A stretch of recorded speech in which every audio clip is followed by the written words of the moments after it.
The January 6th House Select Committee wants to talk to Bannon about his communications with Trump about certifying the presidential election results and what was said leading up to the Capitol insurrection. Our investigative reporter Jordan Fisher was inside the courtroom today and joins us now. And Jordan, first off, what happened in the courtroom today? How did this all play out? Yeah, Lorenzo, no need to sugarcoat it. Bad day in court for Bannon's defense team.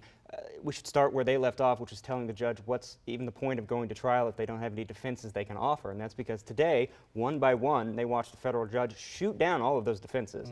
Now, when he was indicted in November, we heard him say he was going to attack this charge on multiple fronts, and that included attacking the legitimacy of the January 6th committee itself, suggesting that as an executive employee, a former executive employee, he was immune, and saying that, most critically, former President Donald Trump had invoked executive privilege on his behalf.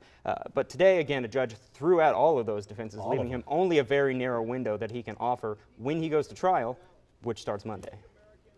Interesting. So, Jordan, we understand that Bannon at least has floated the idea that he's willing to testify. What does this mean for those contempt charges? In a word, nothing. Okay. Really. Putting it bluntly. Frankly, prosecutors said essentially the crime was committed when the date on his subpoena came and went. Today they said in court that this 11th hour attempt to testify, as they called it, was just a different kind of contempt and obstruction, and they're ready to move full steam ahead with this trial. Okay, so what's next for Bannon? On Thursday, there's a pretrial conference, and then, as I said, on Monday, jury selection starts.